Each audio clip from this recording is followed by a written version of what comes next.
Okay, you ready? The President of the United States has made it clear. He wants no Republican challengers in 2020.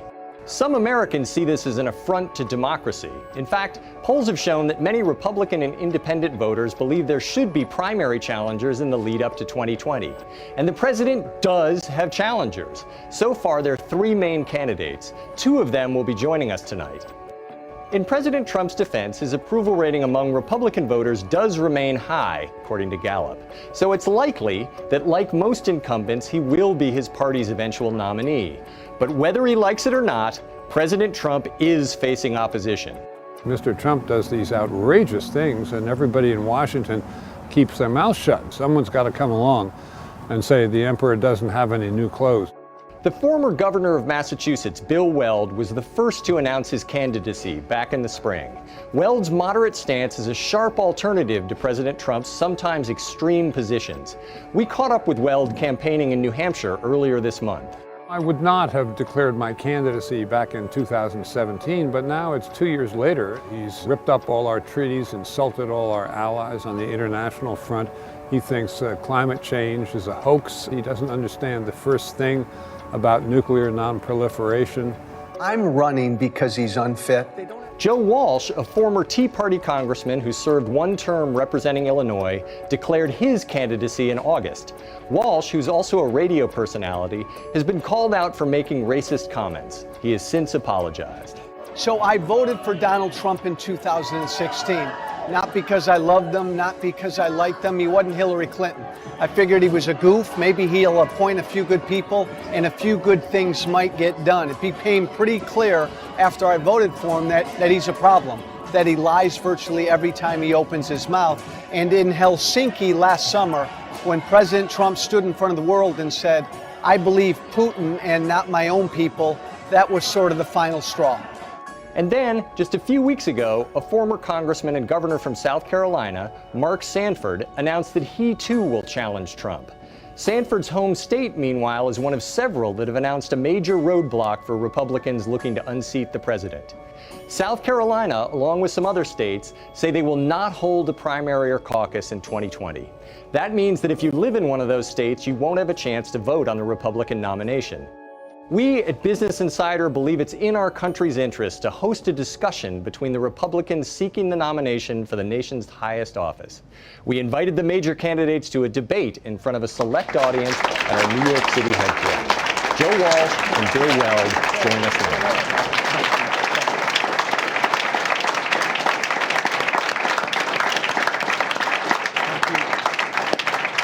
Good evening and welcome to Business Insider's 2020 Republican primary debate. I'm the politics editor at Business Insider, Anthony Fisher. And I'm Lynette Lopez, a columnist at Business Insider. Tonight, we'll hear from 2 Republicans challenging President Donald Trump for their party's nomination in 2020. Former Massachusetts Governor Bill Weld and former Illinois Congressman Joe Walsh. Thank you. Business Insider is committed to providing candidates of both parties a chance to speak with voters. We encourage our viewers to look beyond their personal networks and consider ideas and perspectives that don't easily fit in red or blue boxes. In tonight's debate, the candidates will answer questions on economics, immigration, climate, foreign policy, and America's deepening political divide. Congressman Walsh, you will start. You have 1 minute for your opening statement. Thank you. Thank you, everybody who came.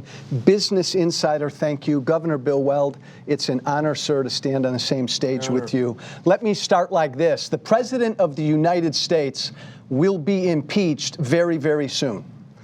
The President of the United States will deserve to be impeached very, very soon. Look, let's cut through all the craziness, right? We're going to spend the next hour, hour and a half, as Anthony and Lynette said, talking about really important issues, climate change, trade, what's going on down at the border.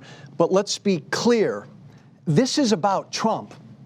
This is about that guy in the White House. I wouldn't be standing in front of you. I wouldn't be standing next to Governor Bill Weld if Donald Trump wasn't president. Donald Trump is unfit. He lies almost every time he opens his mouth. He's a danger to this country. He cannot put anybody else's interest ahead of his own. Bill Weld, I believe, like me, knows and understands what the problem is. And the problem is an unfit president in the White House who took a divided country and is dividing it even more. Congressman, that's your time. We got to bring the country together.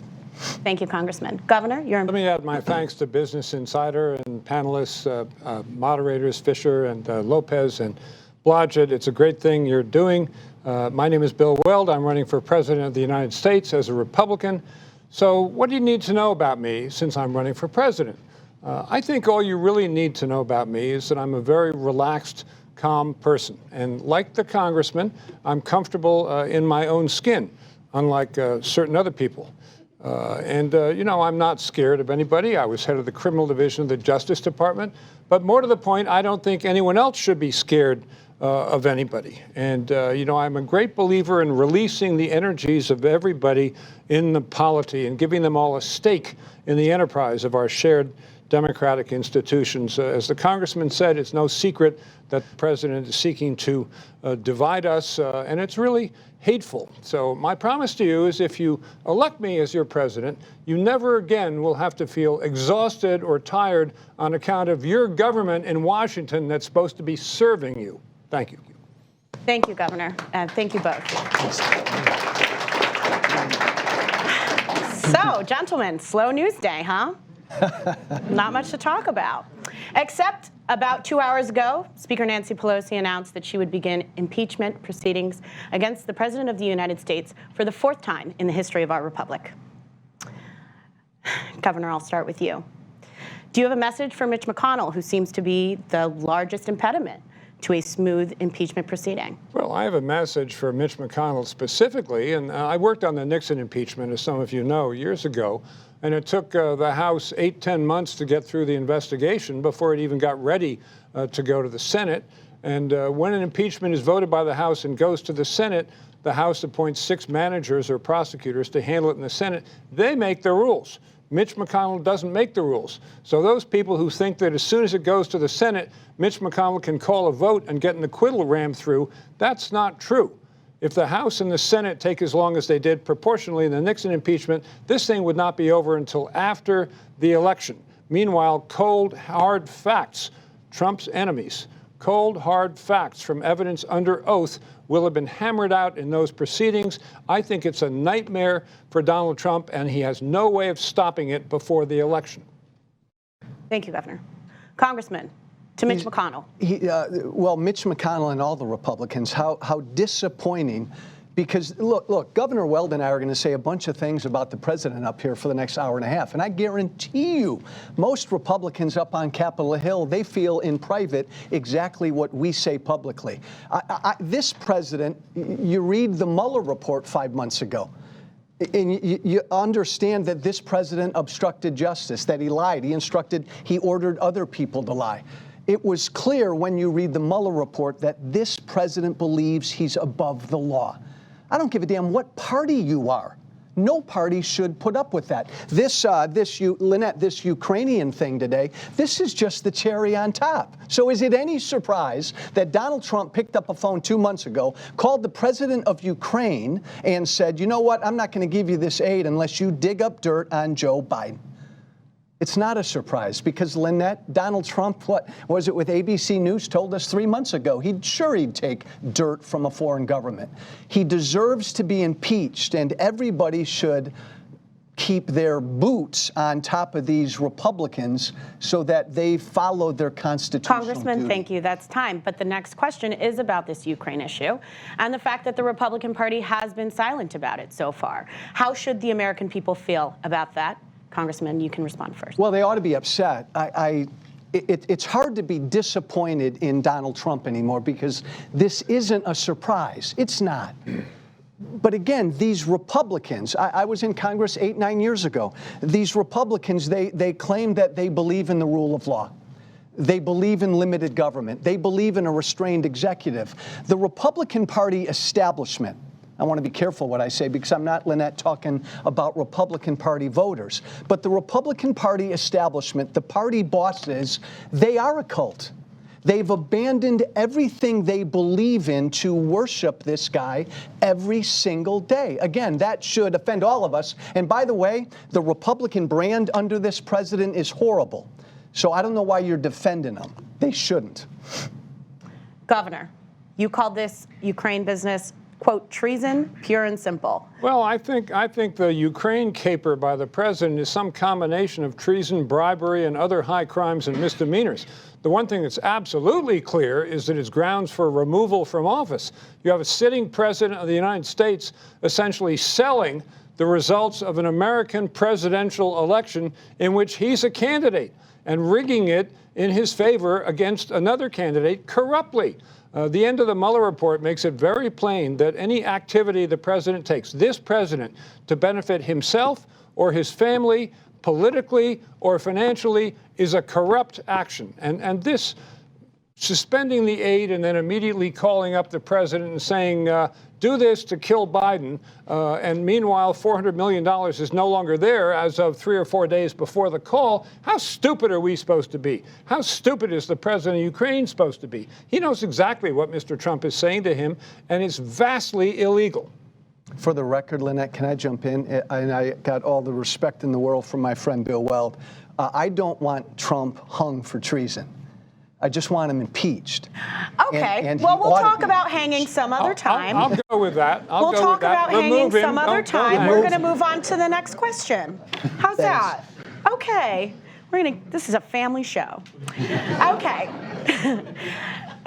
And to everyone who has read or watched Business Insider before, it is no secret that I am highly critical of the president, but you guys are Republicans, and he is the head of your party. And he has delivered on Republican mainstays like appointing conservative judges and cutting taxes. So I'll put this to you, Governor, first.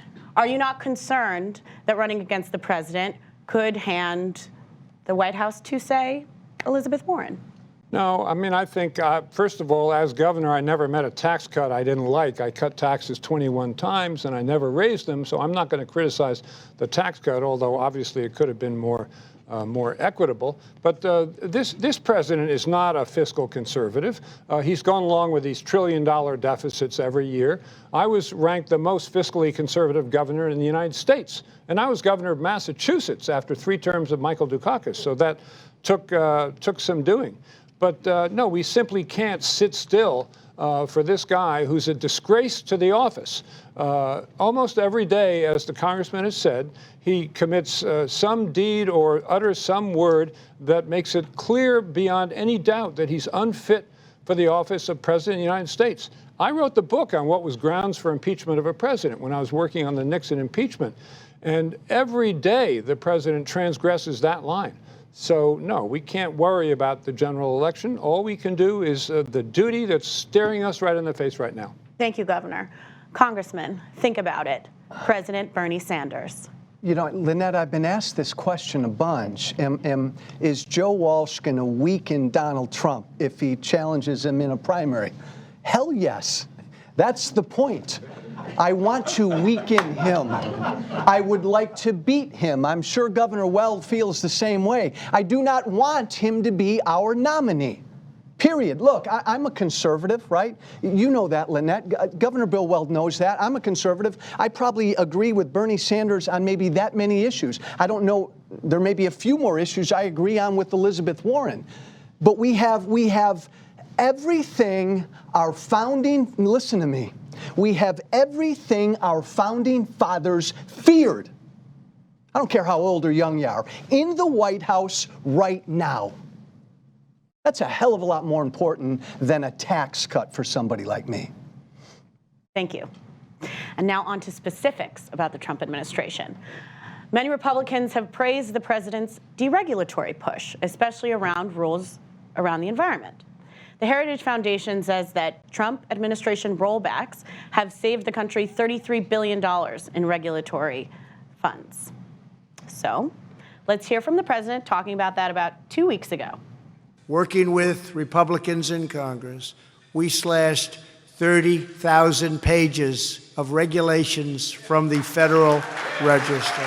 Government will no longer try to micromanage every rain puddle and every drainage ditch on private land. Governor Weld, isn't that something Republicans should be excited about? No, it is not. And the regulations that the president has rolled back are regulations dear to my heart to protect clean air and clean water. in the United States. I'm a lifelong environmentalist. The Republican Party has a rich tradition in conserving our environment. Theodore Roosevelt starting the National Park Service. It goes all the way back to Abraham Lincoln. The Clean Water Act and the Clean Air Act were enacted when Richard Nixon was president of the United States. And Mr. Trump is tossing that out the window in order to slake his unbelievable desire to do whatever might be beneficial to the coal companies. And he's turning the country upside down because he wants, if nothing else, for the coal companies to like him. He's a very insecure individual who has to be liked and patted. That's why he had his cabinet have to praise him going around the room at the beginning. But they deserve no credit for their deregulative efforts in the environmental area. The only other regs they've really rolled back are the regs designed to protect little people in the event of another 2008 financial crisis. Nice work, Mr. President. Thank you, Governor. Congressman. Look, like every issue we're going to talk about tonight, it's a balance, right? The environment and small businessmen and women in this country. You talk to small businessmen and women in this country like I have over the last 8 or 9 years. They've been more burdened by government regulations than they have taxes. So it is a balance, right? We want to be good stewards of the environment. We want to acknowledge that climate change exists. My party, too many people think it's a hoax. But don't forget about those small businessmen and women all over this country who have been unduly burdened by government regulations over the years. We're trying to find the balance. Has Trump gone too far? Well, probably, yeah, because pretty much with everything he goes too far. Thank you. So once upon a time, it feels like a long time ago, Republicans used to care about fiscal conservatism. They used to care about the U.S. budget deficit, which is how much more the government spends than it takes in revenue.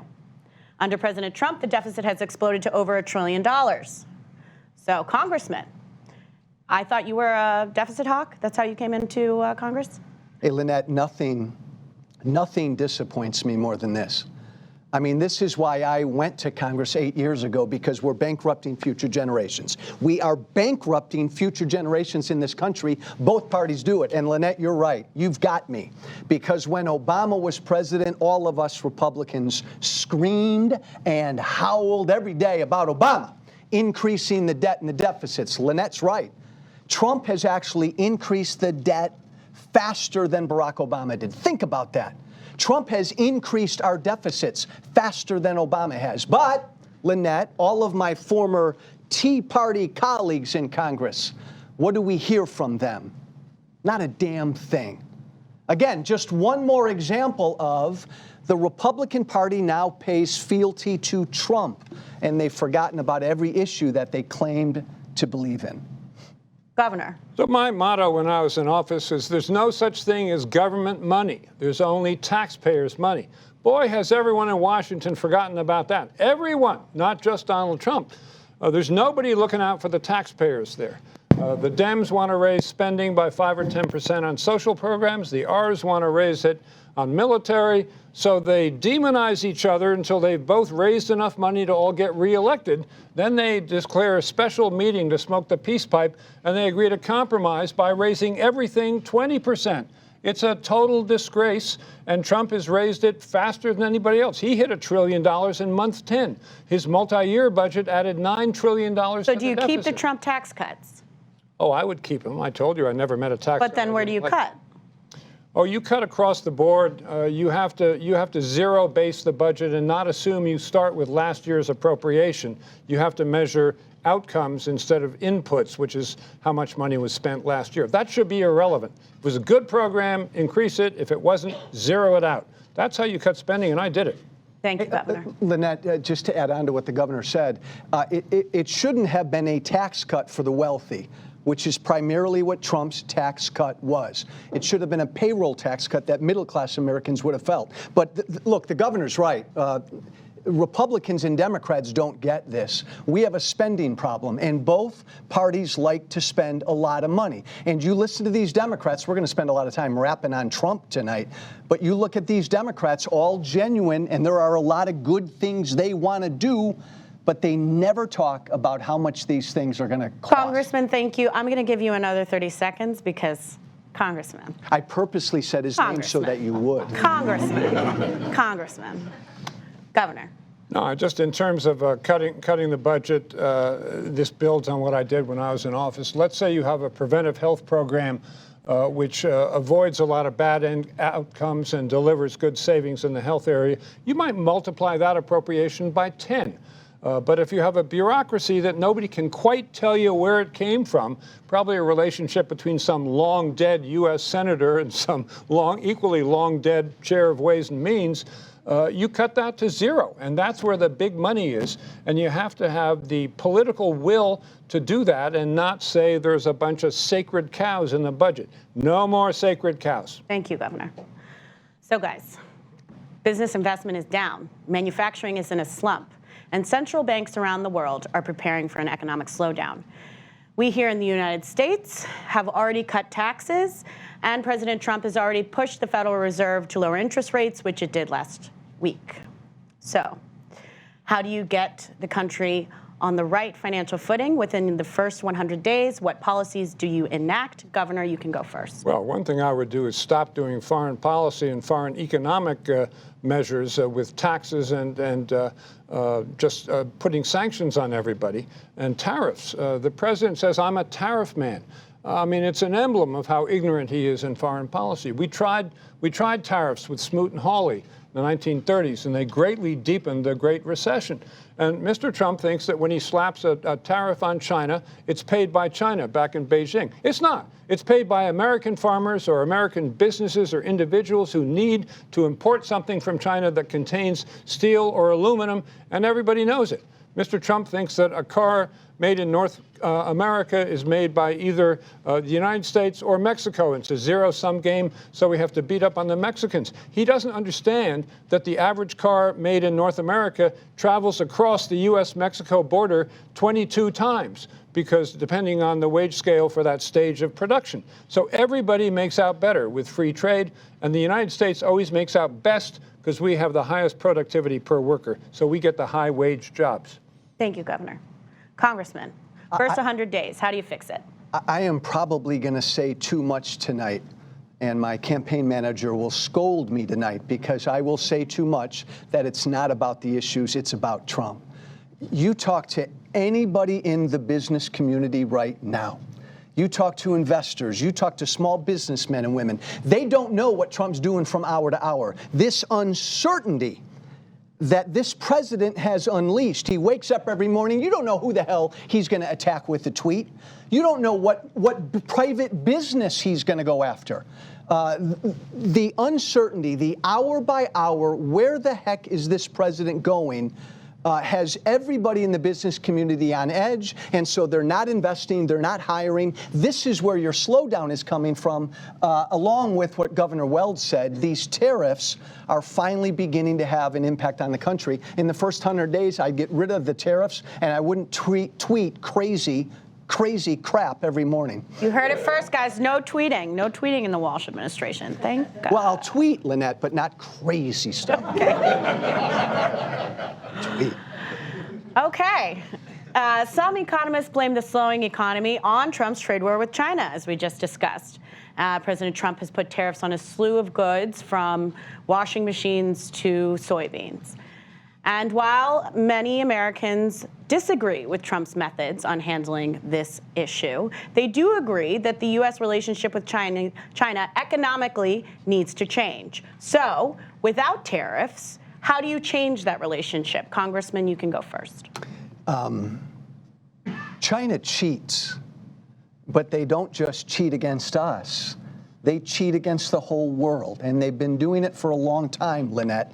So in comes Trump, and what does Trump do right away? He lays down and throws down tariffs against everybody, and he goes at China all by himself. And so who pays the price? We do, our farmers, small businessmen and women, again, and American consumers. The mistake, you got to deal with China, Lynette. The mistake Trump made is he put us out there on an island all by ourselves. Instead of rallying the whole world, rallying a coalition, maybe, Lynette, getting us back in the Trans-Pacific Partnership, right, where we could have a coalition of countries that could deal with China. He's done it all by himself, and America has paid a big, big price for that. You got to bring the world together to fight China. So, Governor, you signed TPP. What do you do? Oh, I absolutely would rejoin TPP in a heartbeat. I point out that during the campaign, candidate Trump said, no, we can't join the Trans-Pacific Partnership because it will be dominated by China.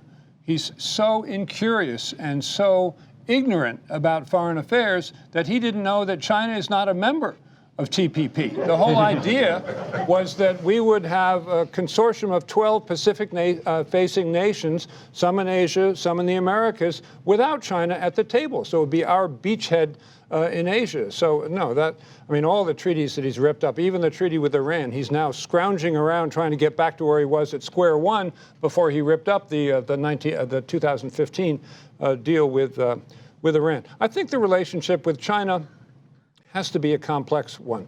We're the two biggest players out there. Xi Jinping, I had high hopes for when he came in, but he really has re-subsidized all those SOEs, the state-owned enterprise. And we're getting our brains beat in around the world, and on intellectual property, they are complete scofflaws. So you got to be tough, and I think we'll probably return to this. Thank you, Governor. Gentlemen, we're going to take a question from our online audience, and this is about automation. According to a recent Brookings report, a quarter of U.S. jobs could be disrupted by automation. Nearly every occupation in the United States could be affected. Governor, I'll go to you first. What would you do proactively to deal with automation and the jobs that will be lost due to it? First of all, no one in Washington, least of all President Trump, is doing the slightest thing about this. And I agree we're going to lose 15 to 25% of our jobs in the next 10 years owing to artificial intelligence and drones and robotics and machine learning and driverless vehicles, which is going to take care of long-haul truckers. But there's good news also is there will be replacement jobs with technical skills, which would be higher wage jobs than those that are lost. So we got to plan how to get the technical skills necessary into the hands of those workers. I ran the numbers here. It would be child's play, 1/3% of a state's budget to make those displaced workers get free community college or post-secondary education to acquire those skills. To govern is to choose, and I chose as a governor, and even without federal help, the states could take care of that, be like kind of a mini GI Bill, and it wouldn't be free for everybody, like Bernie Sanders says. It would just be for the displaced workers, and you would get them having higher wages and a happy ending in a more affluent society. Artificial intelligence is going to create enormous wealth in the United States because of making everything more efficient. The federal government should take charge of identifying and harnessing that wealth for the benefit of the citizens. Thank you, Congressman.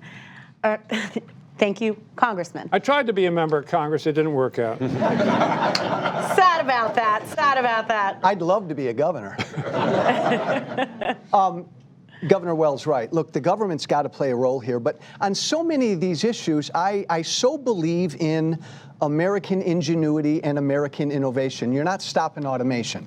It's not stopping. And it is, as the governor said, it's a good thing. It's making the American economy more efficient and more productive. Our manufacturing sector is actually a hell of a lot more productive and efficient now with fewer workers. So what does government need to do? Help retrain those workers. Because you can't stop the market. You got to keep the market going. You got to keep the market changing. It'll lead to good things. But government's got to play a role as the American economy goes through these seminal moments where we move from one industry to another. So do you buy what the governor is saying, that it's not going to cost that much, that states can take care of it? States can take care of it, but the federal government's got to play a role here, too. This is a major transformation in our economy, this automation thing, artificial intelligence. The federal government, along with state governments, have got to devote resources to train all of these displaced workers. Thank you, Congressman. According to a recent Kaiser poll, more than half of Republicans believe human activity is affecting the world's climate. Younger Republicans are also increasingly concerned about the environment. Governor Weld, you just called yourself an environmentalist. What is your plan to win over the Republicans who still deny established climate science? Well, my plan is to state what obviously needs to be done, which is to meet the outcome that's necessary to avoid catastrophic climate change. And that is to prevent global temperatures from rising more than 1.5 degrees centigrade between now and 2050. That's the injunction from the UN framework and of the Paris Accord. And it's very simple. We have to put a price on carbon upstream at the wellhead for oil companies, at the mine shaft for mining companies, at the loading dock for LNG being imported. Even agriculture is going to have to pay a bit, but you put a price on carbon. That has to be either a congressional statute, or I think it's such a national emergency that this might be the rare, proper exercise of emergency powers. But do you think that argument will win over Republican voters? Well, it's just so clearly the right thing. I mean, the other thing I say here is that the Democrats are off base because, like with the budget, they're doing inputs. My plan will cost $16 trillion. That's Sanders. 1.7 trillion. That's Biden. And in between, and they talk about how much they're going to spend. They don't talk about putting a price on carbon, which will allow the market to lower the amount of carbon in the atmosphere. Congressman, is climate a concern of yours? Yeah, the Republican Party had better get on board or they're done. This is the issue that concerns most young Americans. And I don't want to sound like way too basic here, but the party's got to acknowledge the facts that it exists. And too often Republicans, and this is an issue, Anthony, where I've moved on, acknowledge that it's real, acknowledge that on this 4.5 billion-year-old planet, the climate changes, and we've been on this planet for how long, and clearly we're impacting this environment. Just to get the Republican Party, I know that seems like a baby step, but just to get the Republican Party to acknowledge the obvious is a big step. And if we don't, Anthony, if we don't do this, because this train's going, we won't even be at the table. And I don't want, I have all the respect in the world for Congresswoman AOC, but I don't want a Green New Deal. I don't want the Democrats coming in and just revolutionizing the whole American economy through heavy hand of government. But if Republicans don't sit at the table and acknowledge it's a problem, that's going to happen. Thank you, Congressman. I'd like both of you to answer a very simple yes or no question. Just a yes or no, please. Congressman, that's hard. Would you rejoin the Paris Climate Accords? No. Governor Weld? Immediately. Immediately. Thank you. Can I explain? Another time. No! Protecting coal industry jobs was a major part of President Trump's 2016 campaign. Let's take a listen. And we've ended the war on clean, beautiful coal, and we are putting, and you see it better than almost anybody, our coal miners. They're all back to work, and they're going back to work. Clean coal, clean coal. Coal does produce about 1/3 of America's energy, but it is a major contributor of greenhouse gases. And according to the Bureau of Labor Statistics, jobs in solar and wind technologies are 2 of America's fastest growing occupations. Congressman, under your administration, would the future of America's energy be coal, green energy, or something else entirely? Well, it'd be all the above, but it probably wouldn't be much coal. See, that's a lie. That's President Trump saying, I'm going to build the wall and Mexico is going to pay for it.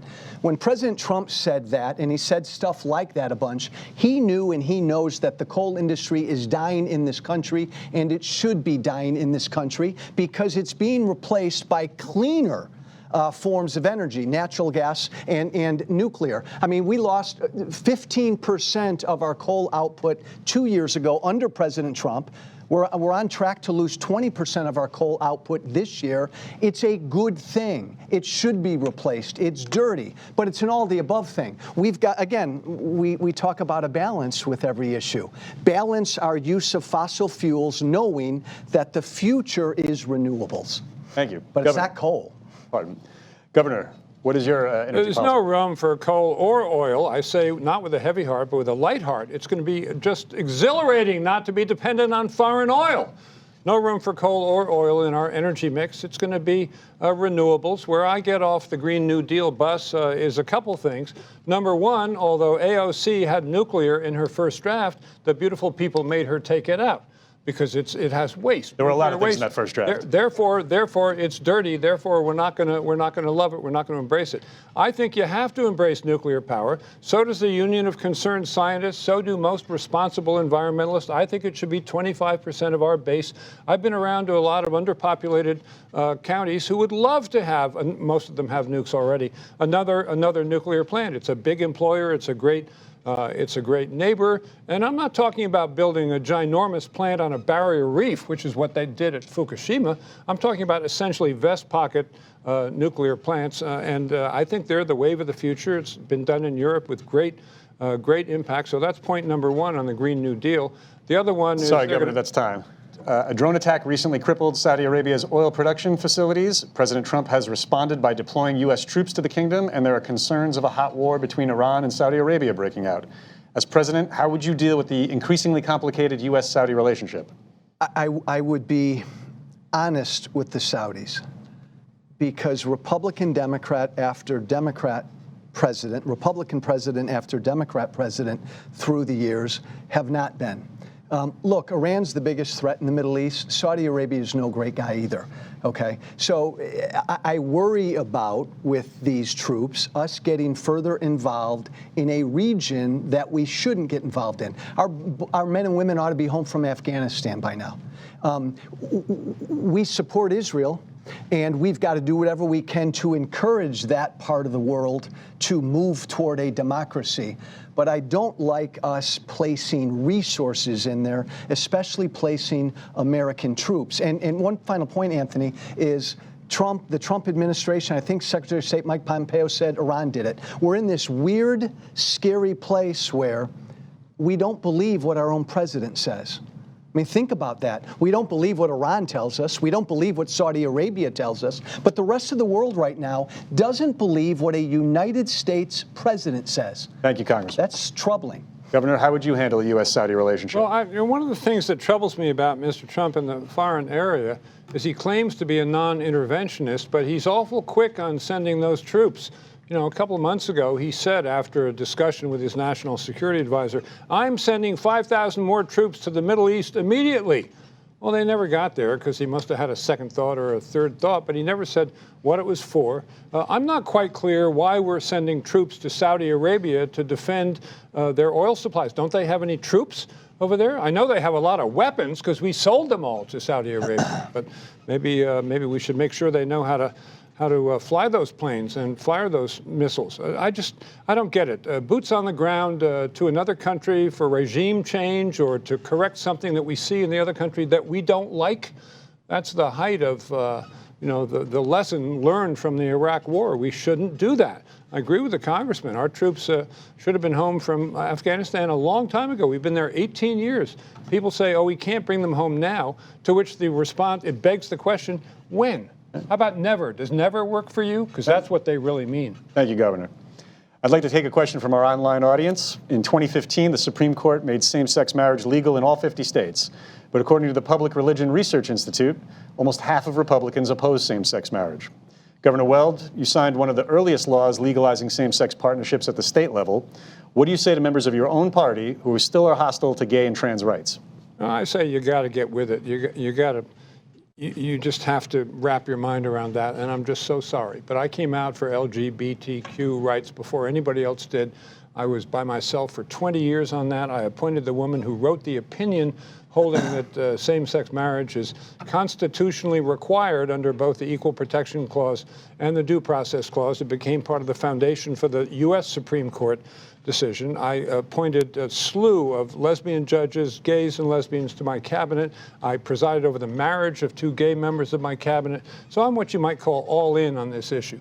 One of the first things I did was to appoint a commission on gay and lesbian youth. We had a rash of suicides in central Massachusetts as a result of bullying in our high schools. Governor, your record's clear. What I asked was, how are you going to reach Republican voters who are still hostile to gay and trans rights? Well, I'll tell them things like the story about the gay suicides and relate stories of people, including Mayor Pete, who I've gotten to know and like a great deal on the campaign trail. He's very quick to say the most important thing in his life was decided by a 5-4 vote of the Supreme Court. Thank you so much, he Governor. understands from Supreme Court judges. Congressman Welsh, sorry, I have a question for you. Last month, the advocacy group GLAAD said that you have, quote, used the power of your public profile to repeatedly attack the LGBT community.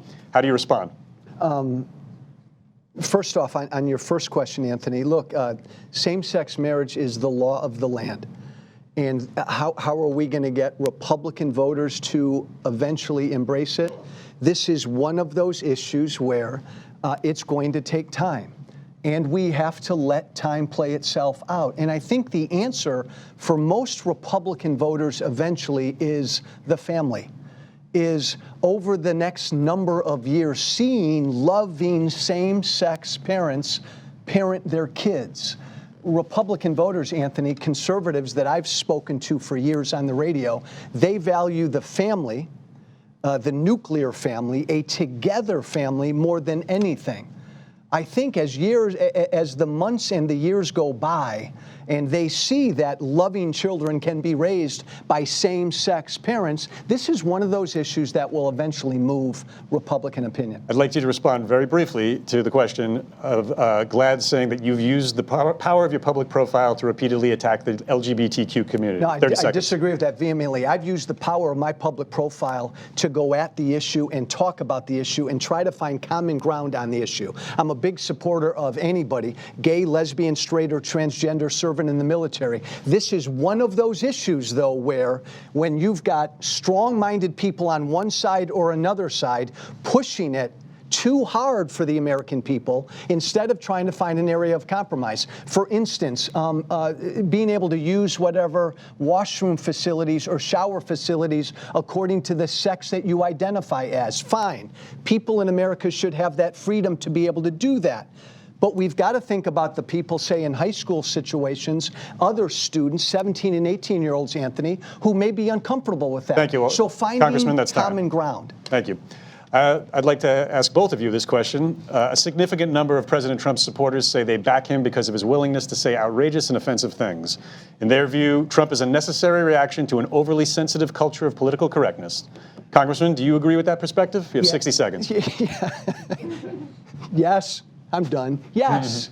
Look, it's a great time to be alive, and we're divided. I've been in the business of trying to break down political correctness for years, because I want honest dialogue. I do a podcast back home called Uncomfortable Conversations with a black radio host from Chicago. He's the black guy, I'm the white guy. We sit down for an hour and we talk about these uncomfortable issues like race and racism. How come black people and white people look at the police differently? How come black people don't like the Republican Party?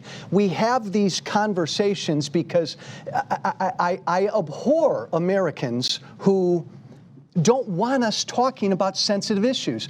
I so believe in free speech. And I get really worked up when we try to shut down, Anthony, speech we don't agree with.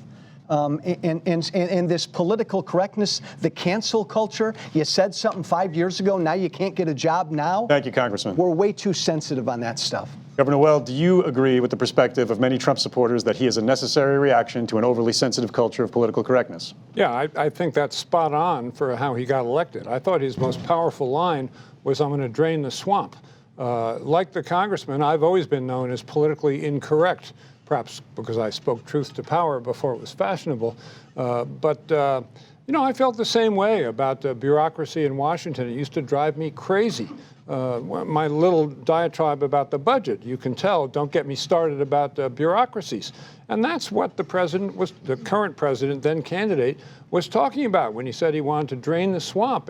Well, draining the swamp and the bureaucracy is different than pushing back on political correctness and what a lot of conservatives would call identity politics. Well, I found it very refreshing how unpolitically correct he was. And I remember in the early going thinking that he was was the most refreshing of the candidates. At least he didn't stand around on one foot and crane his neck and look uncomfortable and look the other way from Donald Trump wherever he was standing.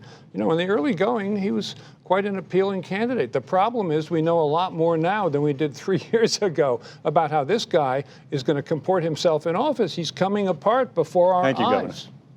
A Quinnipiac poll from last month showed more than 70% of voters, including half of Republicans, want Congress to take action on gun violence. Congressman Walsh, you're on record saying you would loosen gun restrictions. Do you have any plans to address gun violence in America? Look, I'm a big gun guy. I believe in the Second Amendment, plain and simple. There's no silver bullet to this issue. Gun violence is down the last 30 to 40 years. Crimes with guns, murders with guns, the numbers are all good over the last 30 to 40 years. The problem we have now in this country are these mass shootings. There are a lot of things we need to look at, and Anthony, I am a big gun guy, but here's what our focus should be on. We don't want anybody who shouldn't have a gun to have a gun. When I leave here in about an hour, if I go to a gun dealer down the street and I want to buy a gun, I have to get a federal background check. It makes sense to me that if I buy that same gun at a gun show, I should have to undergo a federal background check. It makes the same sense to me that if I buy a gun online, I should have to undergo the background check. It makes similar sense that if I buy that same gun from a friend across town, I should have to undergo a federal background check. We can do things like that, Anthony. I think that will help. But then we've got to really take a serious look at mental health issues in this country.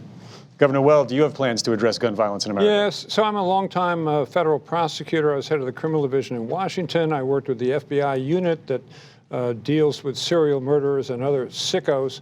And I think it's fair to say that the people committing these mass shootings are sickos. So I pretty strongly would favor a version of these red flag laws that enable a co-worker or a family member to petition a judge, and you can get in front of a judge in 6 hours in this country, saying this guy has a history of violence, he's exhibited recent violent tendencies, he's carrying around a list of people he says he'd like to kill, he's talked about his admiration for Osama bin Laden and spoken favorably of Islamic Jihad. These are all trigger words and trigger states. And get in front of a judge and see whether it holds up. And then if so, this guy, and usually these guys have 6 guns at home. Take the guns away by all means before something happens there. And that is going to come a lot closer to solving your problem than other solutions which are aimed not at that population, but at everybody. Thank you, Governor. We have to move on. I'm sorry, Congressman. So we're nearing the halfway point of the debate. We asked some Republicans and independents what they thought of the Republican Party under Trump and how it'll look going forward. Let's watch.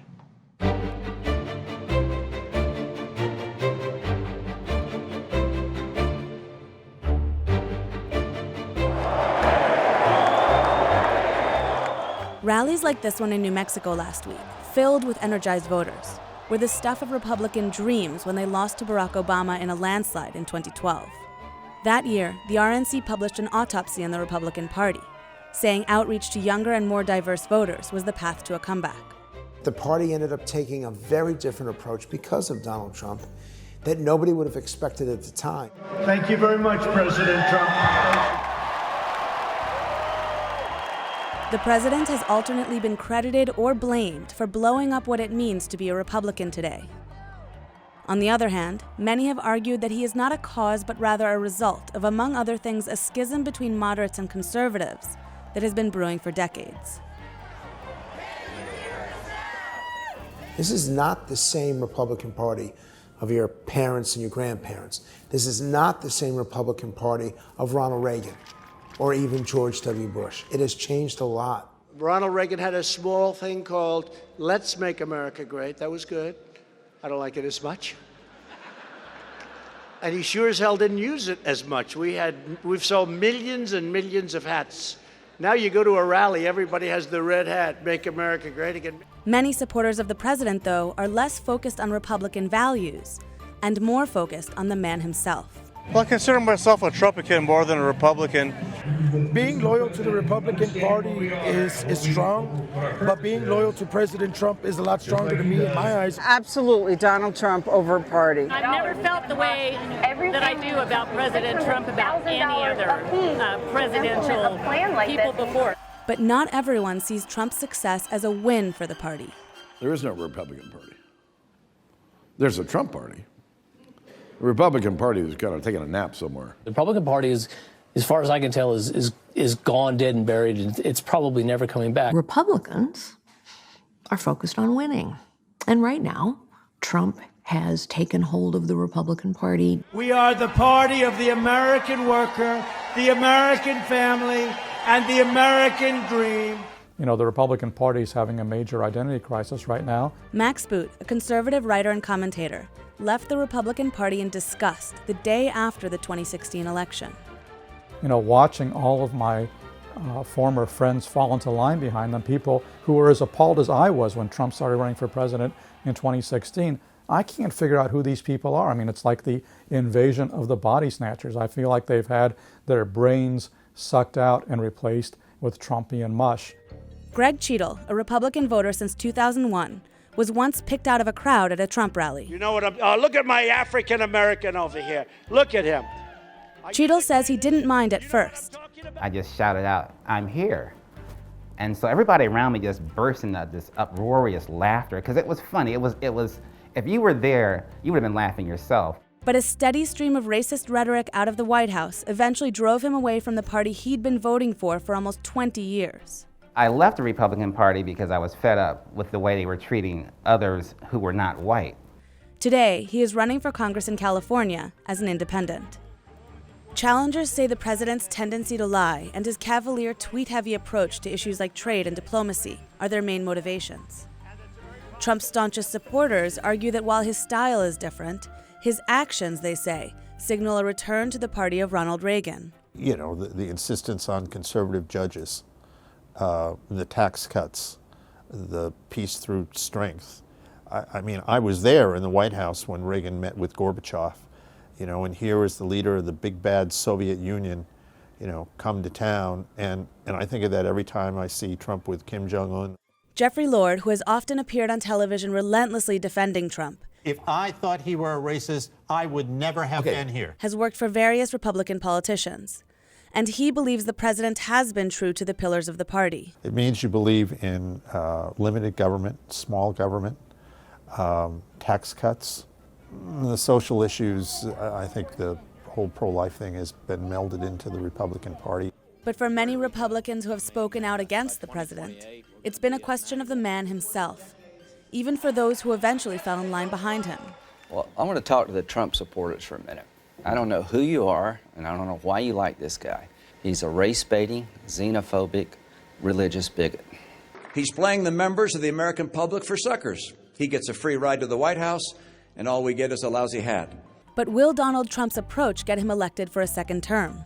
Whether Trump can squeeze out another electoral victory or not, this is a path towards political suicide for the Republican Party, because if you look at the changing demographics of America, this is going to be a majority-minority country by the 2040s. And if you are identified as the party of white racism, you are not going to be successful in a majority-minority country. Polls suggest President Trump will become the Republican nominee. But experts say that to beat his eventual Democratic challenger, he'll need to look beyond his base. The Trump campaign cannot just win the people who voted for them or supported them in 2016. They will lose. They have to take people who never voted for him before, or never would have considered voted for him, and moving them over. His challengers believe they can appeal to the voters Donald Trump has alienated. The question is, how?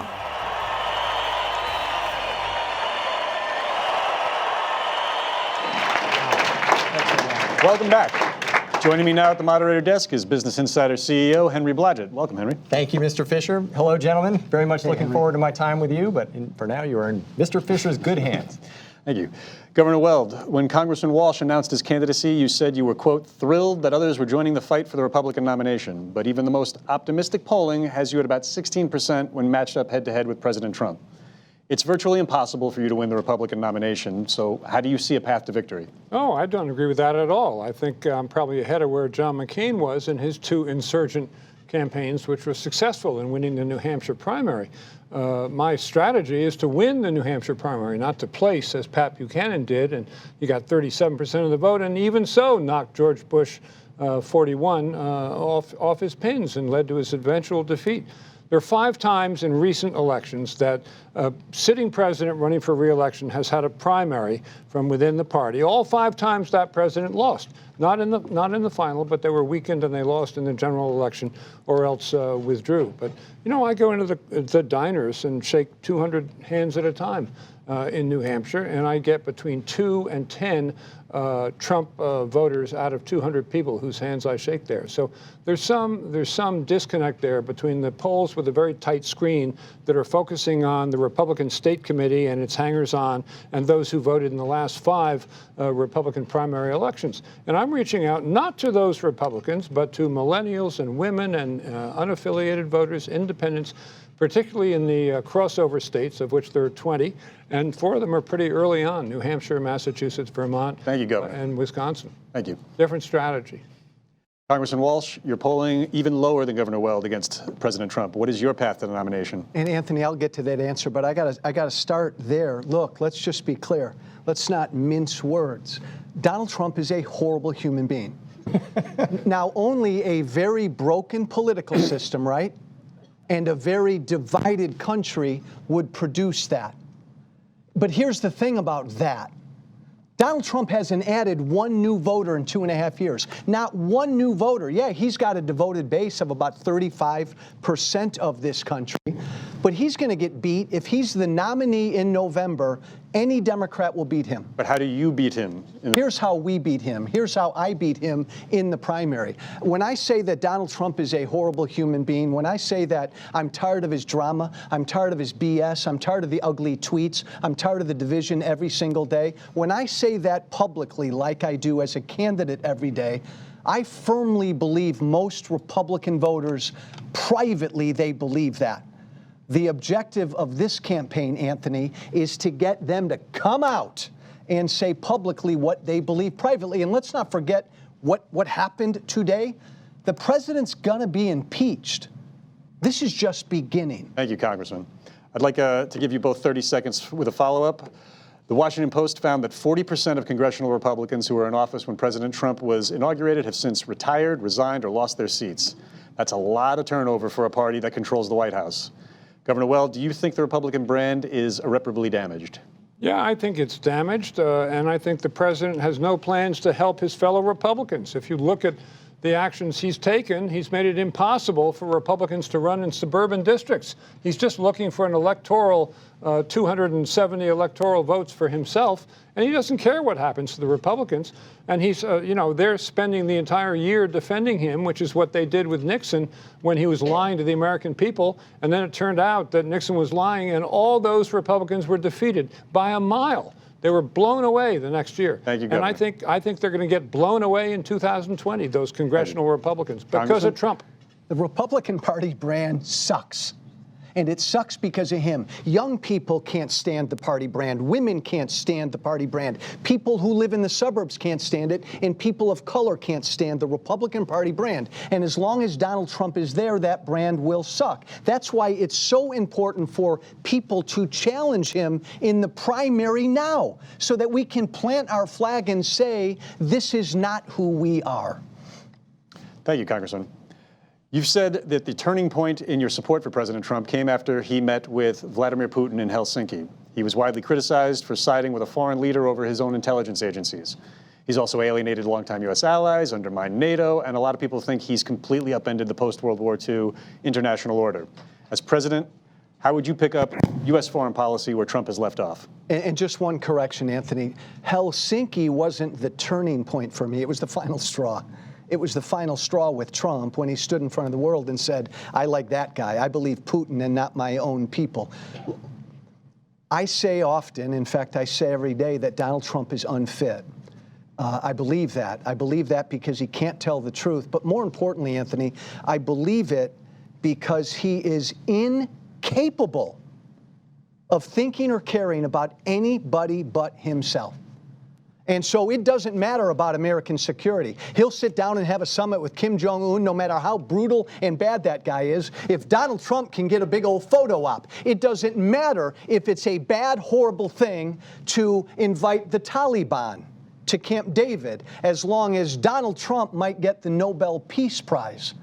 We've got a president who can't put the country's interest ahead of ours. We need a president who will put the country's interest first. Thank you, Congressman. Governor Weld, how would you pick up foreign policy? Before I get to foreign affairs, 15 seconds. I kind of agree. I mean, I do definitely agree with Congressman Walsh. We have to remember that the president is a sick man. He's a malignant narcissist. He's not happy unless other people are losing. He's a megalomaniac. He's totally wrapped up in his own head. He's filled with fear. He's filled with hatred. He has to offload his anxiety every morning as soon as he wakes up, which is where the tweets come from. He has profound autocratic tendencies. He thinks he's going to be the man on the white horse who's going to save us all. He absolutely does not want to have elections, and he thinks he can take over everything. He's a direct threat to the Bill of Rights and the Constitution. That's A. B, on foreign policy. On foreign policy, I would, re-engage our allies. I'd rejoin the Paris Accord. I would rejoin the JCPOA with Iran from 2015. I would join the Trans-Pacific Partnership. I understand that the uses of military power are self-defense, but also keeping the sea lanes and the air lanes open for free trade among countries. He doesn't even believe in free trade. He doesn't have any conception about foreign policy. Thank you, Governor. Governor Weld, this question is for you. You ran as the 2016 Libertarian vice presidential candidate, but shortly before the election, you went on TV to, quote, vouch for the character of Hillary Clinton. A lot of Republicans said they were voting against Hillary Clinton more than they were voting for Donald Trump. Do you think this could pose a problem for you now that you're running as a Republican again? Yeah, it could, but I always tell the truth. You know, I call him like I see him, and I don't care who knows it, and I've known her for a long time. I don't think she's a crook. I don't think she belongs in jail. Nobody was standing up for her. Nobody. Maybe Donna Brazil from the Democratic National Committee. But I thought that was kind of odd. You know, I've known her a long time. I've known her to mentor a lot of people. So I said, I'll vouch for her personally. It was not a political endorsement, although it was widely taken as such by my people who were not in the Bill Weld camp. But that's why I did it, and I would do it again because I think it's only being honest and trying to rescue someone from a bully. I despise bullies. Thank you, Governor. Congressman Walsh, according to a Kaiser poll from this month, more than half of Americans have a favorable view of the Affordable Care Act, or Obamacare as it's commonly known. For the past 8 years, Republicans have been working to defund or repeal Obamacare. Congressman, how would your administration work to ensure all Americans have access to health care? Anthony, this would probably be, if I'm elected president, the issue I would start with. There's no more important issue in this country than this. We've got the American people living longer and longer and longer. That's a good thing. But how we pay for the health care for all of these Americans living longer and longer and longer, neither the Republican Party or the Democrat Party want to talk about that. And you've got Democrats out there, again, well-meaning Democrats saying Medicare for all, just have the government do everything. And then you've got Republicans out there, Anthony, saying nothing, because they're afraid to talk about health care. It would be the issue I'd want to lead a discussion on, because so what would you do? Here's the issue. We have to take care of and make sure that people in need in this country and those people with chronic health care conditions are always taken care of and never have to worry about their health care needs. The rest of the American people need to begin paying for the day-to-day health care costs and then look at things like universal catastrophic coverage. Thank you, Congressman. Governor Weld, how would your administration work to ensure Americans have access to health care? Well, I think I'd try to have Americans have the option of having health savings accounts where they could set money aside on a tax advantage basis to create their own plan instead of having the government mandate everyone's got to have a Cadillac plan. And people do make such decisions all the time. People buy insurance with no deductible if they can't take a hit, with a big deductible if they want to have their premium go down. People make their decisions to buy prescription drugs in Canada, to buy insurance across state lines, which they're not allowed to do right now because of the government. So I'd want to skinny down the role of the government in the Affordable Care Act and place more decisions in the hands of patients and their doctors, and have people making their own healthcare decisions instead of having that all come from a federal bureaucracy. Anthony, can I jump in? 15 seconds, sure. Yeah, because this is really, really important. Nobody talks about how much this is ever going to cost. And to the young people in the audience, your country right now is almost $23 trillion in debt. I'll be long gone. I'm not going to pay that back. You are. This country's got to have an honest discussion about how we pay off our debt. Thanks so much, Congressman. According to Pew Research, about half of Republicans feel immigrants are a burden on this country, while most Democrats say immigrants strengthen the country. Governor Weld, how do you plan to talk to your fellow Republicans about immigrants in the U.S.? I'm going to tell them the truth. We need more work visas, not fewer. Immigrants made this country great. It's a melting pot. Donald Trump wishes it weren't a melting pot. I want to wish him a lot of luck on that. I think the whole canard about, oh, these 11 million people, they didn't stand in line, they all want to be citizens. They don't want to be citizens. A lot of them are people who overstayed their visa by 1 week, as I've done coming back from Europe on a 30-day visa. So the whole thing is a scare tactic by President Trump in order to stir up the pot and have people hating. He wants people to hate, like Big Brother in the Orwell novel, 1984. He wanted everyone to hate. He would beam hate into their heads 2 minutes every afternoon. And Trump started with the Muslims. He went on to Hispanics, and he went on to people of color. He always has to have someone to hate, and it's pure politics, and it's the lowest kind of low. I mean, to say he's divisive is an understatement. And now Steve Bannon, his Robespierre, says if he's reelected, there's going to be 4 years of unrequited payback.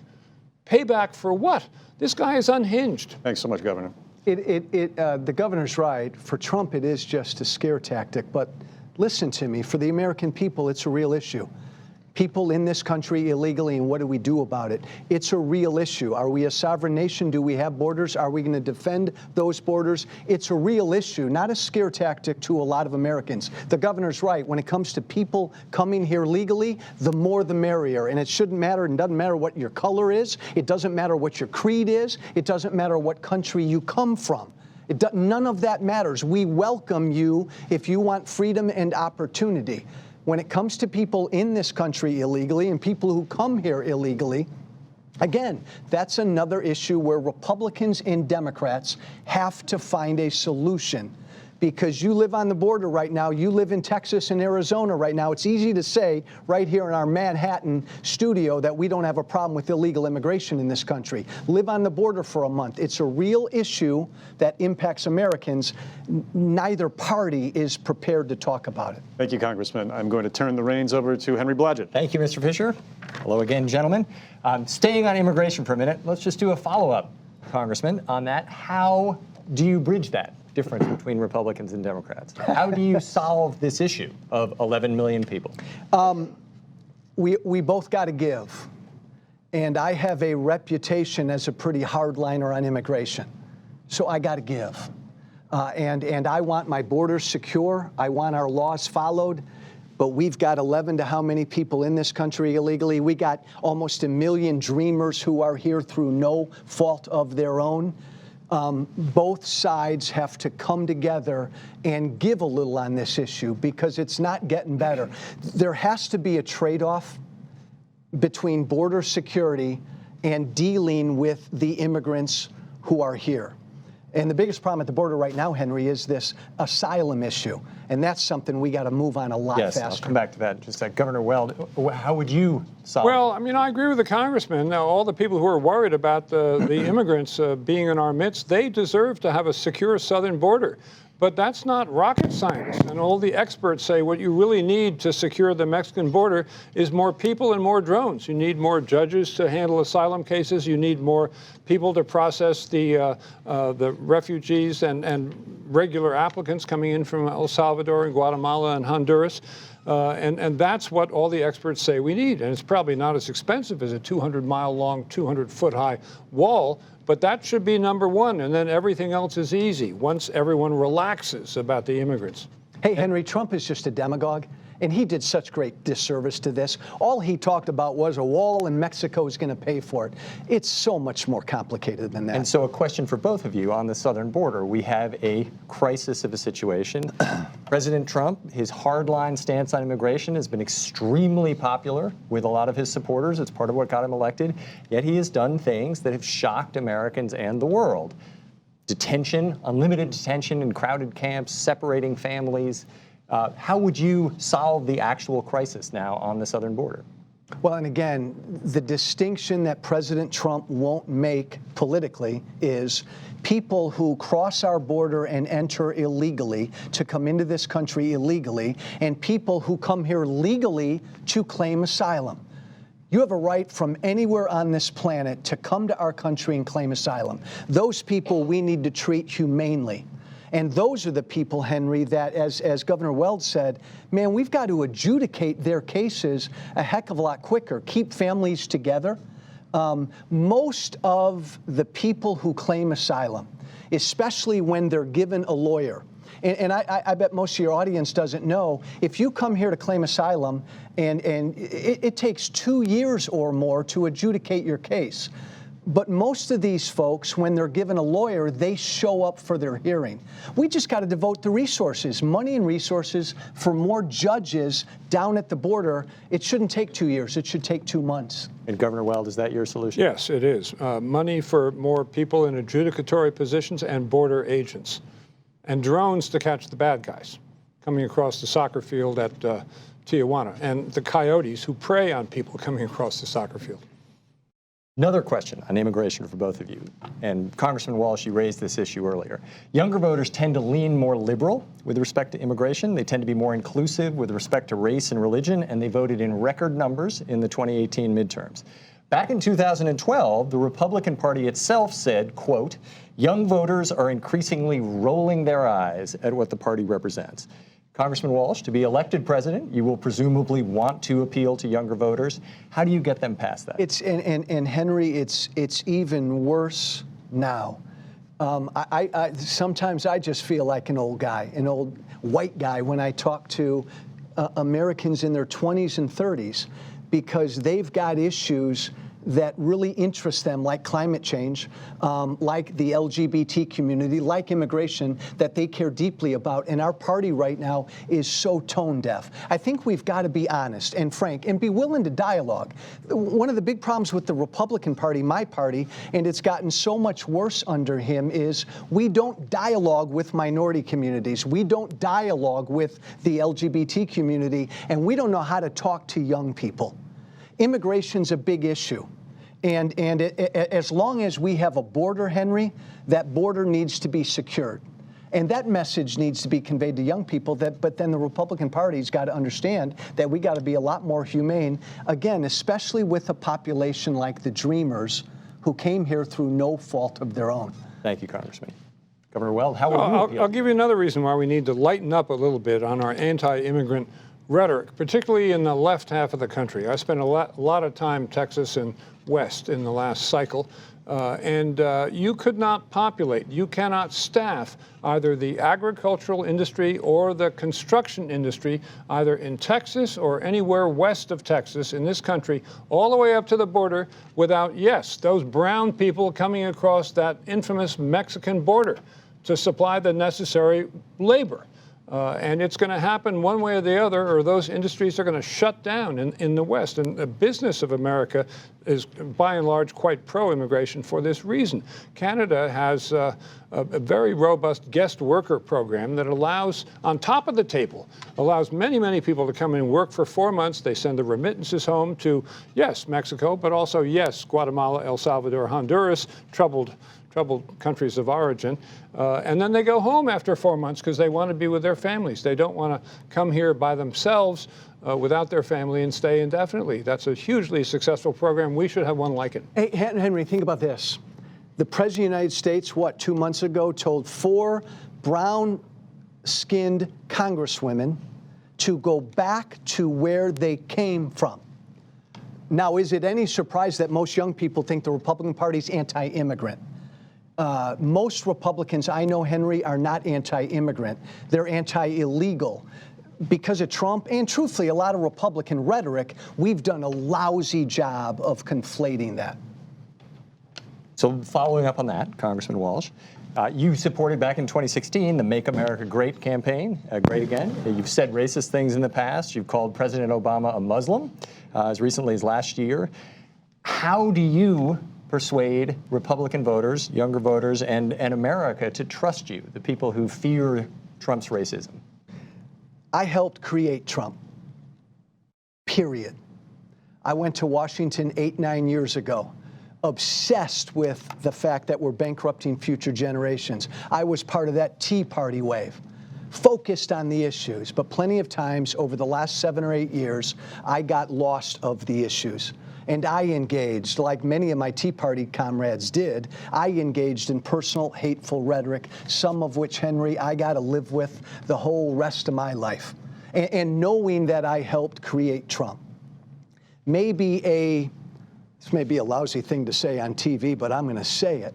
Maybe a reformed gang member or a reformed outlaw like me, sorry, Helene, who understands, Henry, some of what I did and we did to help create Trump can help bring the country together and heal the divide.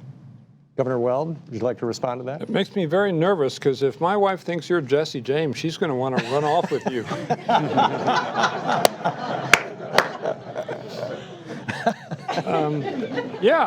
I love working with a congressman, and I think his head is in exactly the right place about the present and the future of politics in the United States.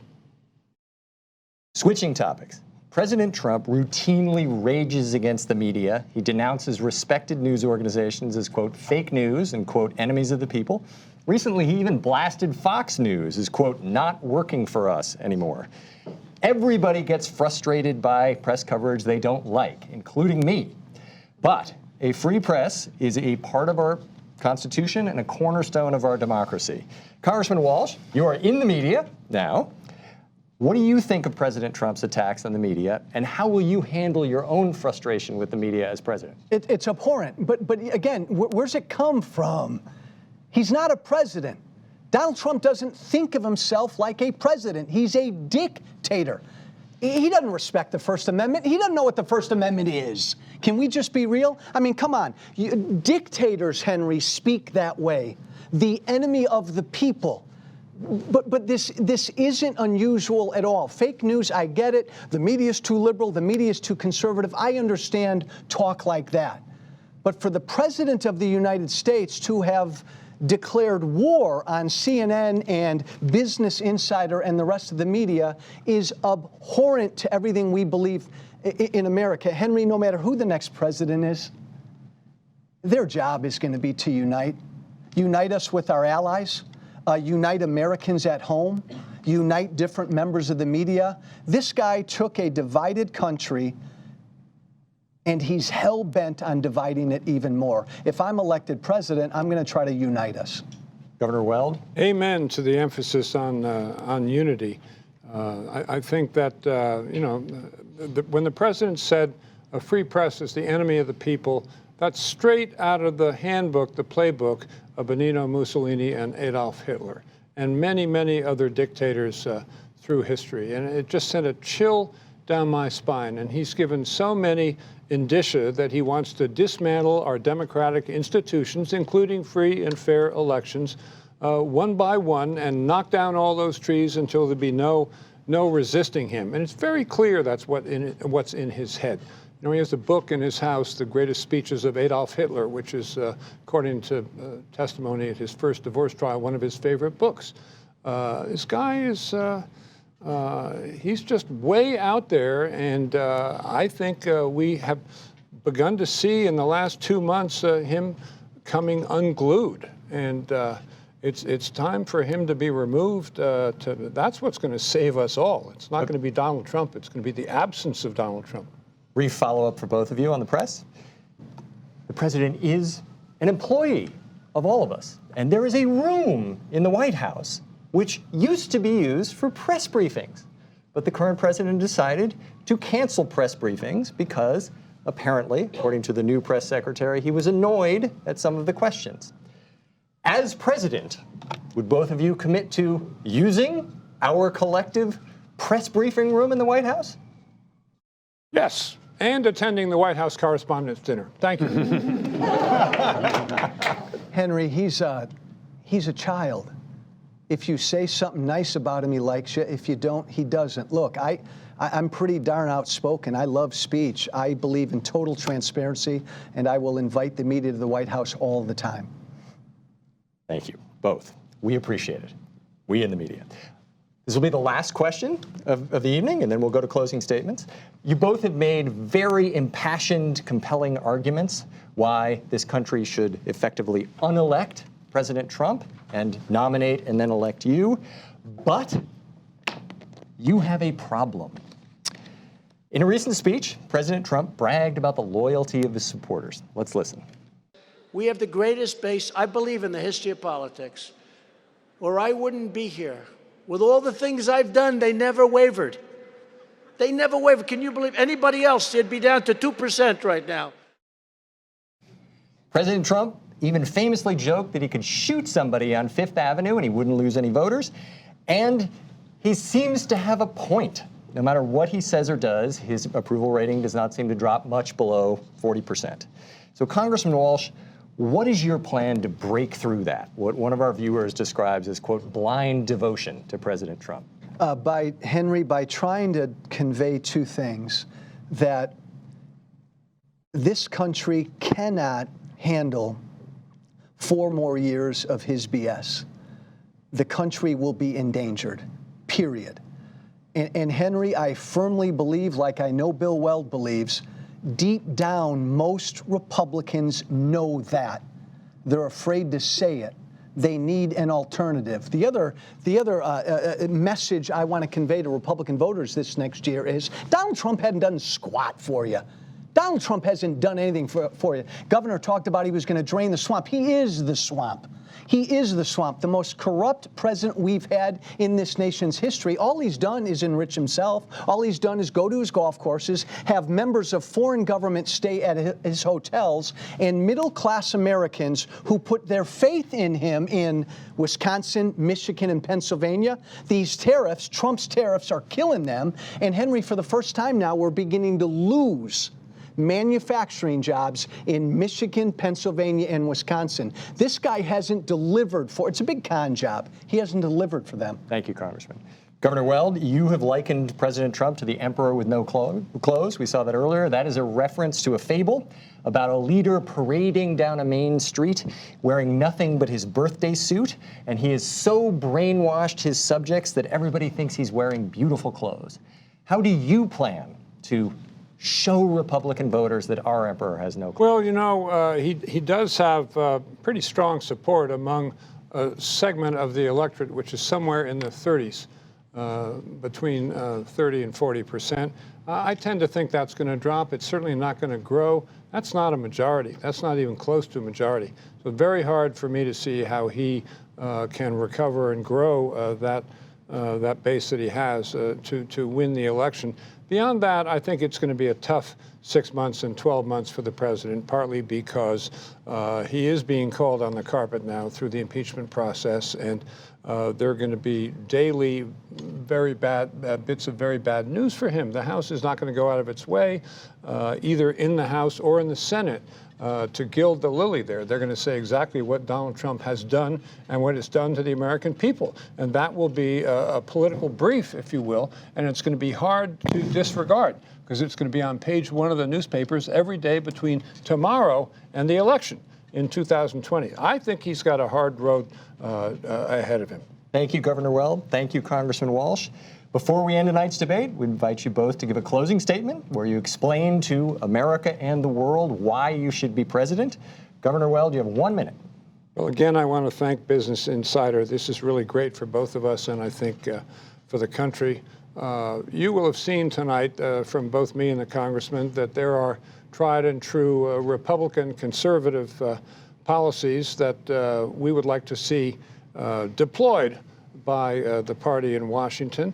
It could be conserving our financial resources, as with the budget, conserving our precious natural environment, as with climate change, could be conserving the dignity of all Americans, which Mr. Trump wants to undermine, depending on what minority group you belong to. And most important from my point of view as a small L libertarian, conserving the precious individual liberties of all Americans. And so I think Congressman and I would like to see those adopted by the Republican Party. It is a right-of-center country. We're not left-of-center like many of our European friends, and I think this has been a terrific evening, and so my closing wish is from this night forward, let the dialogue continue. Thank you, Governor. Congressman?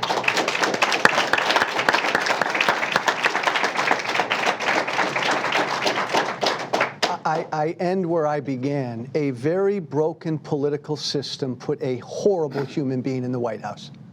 An absolutely horrible human being. We can do better. We have to do better than a president who tweets ugly insults every morning at the American people. We have to do better than a president who lies to us every time he opens his mouth. We've got to do better than a president who has zero respect for the rule of law. This guy can't get reelected.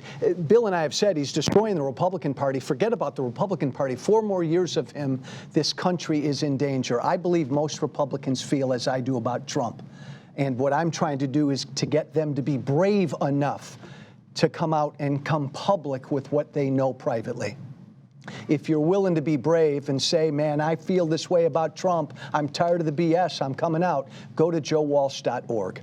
Go to joewalsh.org and be brave. Governor Weld, thank you. Business Insider, you rock. Thank you. Thank you. Thank you.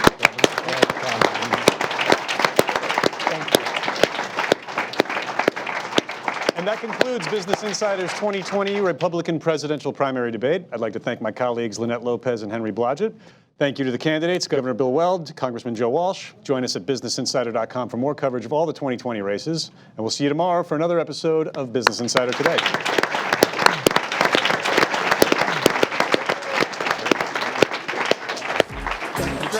Great.